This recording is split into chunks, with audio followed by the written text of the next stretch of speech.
សួស្តីប្រិយមិត្តទាំងអស់គ្នាសាកស្រមៃថាអ្នកកំពុងរស់នៅក្នុងពិភពលោកដ៏ល្អឥតខ្ចោះអ្នកមានអាហារញ៉ាំមិនចេះរីស្ងួតមានកន្លែងរស់នៅប្រណិតគ្មានសត្រូវមកយីយីគ្មានជំងឺដង្កាត់ហើយអ្នកអាចរស់នៅដោយសប្បាយជាមួយគ្រួសារនិងមិត្តភ័ក្តិ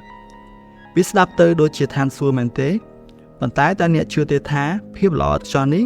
គឺអាចសម្លាប់មនុស្សជាតិទៅវិញនៅក្នុងឆ្នាំ1960អ្នកវិទ្យាសាស្ត្រម្នាក់ឈ្មោះថា John Calhoun បានបង្កើតឋានសួគ៌បែបនេះសម្រាប់សត្វកណ្ដុរគាត់ចង់ដឹងថាតើនឹងមានអ្វីកើតឡើងប្រសិនបើភាវៈរស់គ្រប់យ៉ាងមានអ្វីគ្រប់យ៉ាងតាមតម្រូវការដោយមិនចាំបាច់តស៊ូលទ្ធផលដែលទទួលបានគឺជារឿងដ៏រន្ធត់ដែលពិភពលោកនឹកស្មានមិនដល់ពីការរស់នៅយ៉ាងមានសុភមង្គលវាបានប្រែក្លាយជាការសម្លាប់គ្នាការបោះបង់កូនចៅនិងការបាត់បង់សភាវគតិជាសត្វរហូតដល់ពួកយំបូទាំងមូលត្រូវបានរលាយបាត់ស្រមោលថ្ងៃនេះយើងនឹងសិក្សាអំពីការពិសោធន៍មួយដែលហៅថា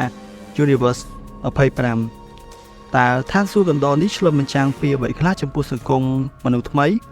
ហើយតើយើងកំពុងដើរតាមកន្លងនៃក្តីវិនាសនេះមែនទេហើយការពិសោធន៍នោះគឺលោក John Calhoun បានសាងសង់ទ្រង់ដែកដ៏ធំមួយដែលមានទំហំប្រហែល 2.5 ម៉ែត្រការ៉េគាត់បានហៅវាថា Universe 25 នៅក្នុងនោះមានអាហារនិងទឹកដែលផ្ដល់ដោយស្វ័យប្រវត្តិតាមតម្រូវការមិនចេះអស់សម្ភារៈសម្រាប់ធ្វើសម្បុកនិងកន្លែងដេកដ៏មានផាសុកភាពសម្រាប់កណ្ដុររហូតដល់ 3840 ក្បាលបរិយាកាសត្រជាក់ស្រួលនិងការសម្អាតជានិច្ចហើយសំខាន់បំផុតគឺគ្មានសត្វសាហាវណាមកស៊ីពួកវាឡើយគាត់បានចាប់ផ្ដើមដោយការដាក់កណ្ដុរឈ្មោល4ក្បាលនិងកណ្ដុរញី4ក្បាលដែលមានសុខភាពល្អបំផុតចូលក្នុងទ្រុងនោះនៅដំណាក់កាលដំបូងអ្វីៗគឺស្រស់បំព្រងណាស់ពួកវាបង្កាត់ពូជយ៉ាងលឿនហើយចំនួនកណ្ដុរកើនឡើងទ្វេដងរៀងរាល់55ថ្ងៃនៅពេលចំនួនកណ្ដុរកើនដល់620ក្បាលបញ្ហាចាប់ផ្ដើមលេចឡើងទោះបីជាអាហារនៅសល់ច្រើននិងកន្លែងដែលមានទំនេរច្រើនប៉ុន្តែរចនាសម្ព័ន្ធសង្គមចាប់ផ្ដើមរង្គោះរង្គើកណ្ដុរឈ្មោលខ្លាំងៗចាប់ផ្ដើមវាយដណ្ដើមទឹកដីនិងកណ្ដុរញីចំណែកកណ្ដុរដែលខ្សោយជាងត្រូវបង្ខំឲ្យទៅរស់នៅកណ្ដាលទ្រុងជាកន្លែងដែលគ្មានសណ្ដាប់ធ្នាប់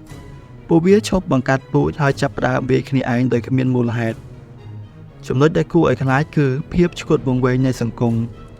ពួកវារស់នៅជិតគ្នាពេករហូតដល់មានអារម្មណ៍ថប់ដង្ហើមនិងថប់ផ្លូវចិត្ត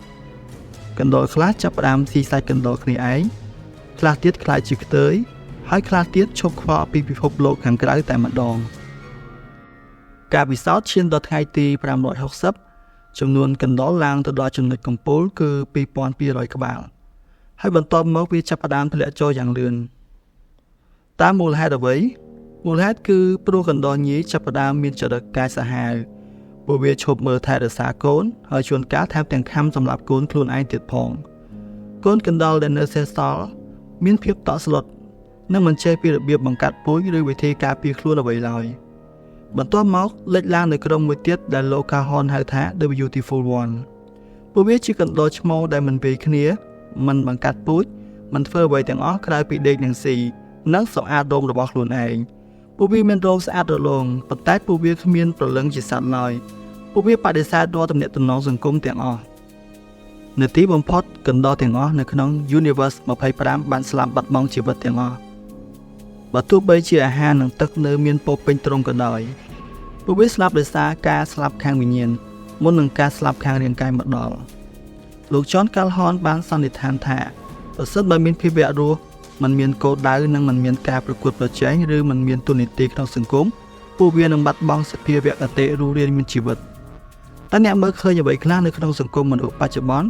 ការប្រើប្រាស់បច្ចេកវិទ្យាច្រើនពេកការរស់នៅដាច់ដោយឡែកពីគ្នាអត្រាកំណើតធ្លាក់ចុះនិងការបាត់បង់ទំនាក់ទំនងពិតប្រាកដតើយើងកំពុងរស់នៅក្នុង Universe 25 របស់មនុស្សមែនទេការពិសោធន៍នេះប្រាប់យើងថាឋានសួគ៌ដែលគ្មានការតស៊ូគឺជាឋាននរកដែលរងចាំបំផ្លាញយើងសូមអរគុណសម្រាប់ការតាមដានស្ដាប់ podcast នៅថ្ងៃនេះតើអ្នកយល់យ៉ាងណាដែរតើមនុស្សជាតិអាចជៀសផុតពីវាសនាដោយកណ្ដុរនោះបានទេកុំភ្លេចចែករំលែកមតិរបស់អ្នកខាងក្រោម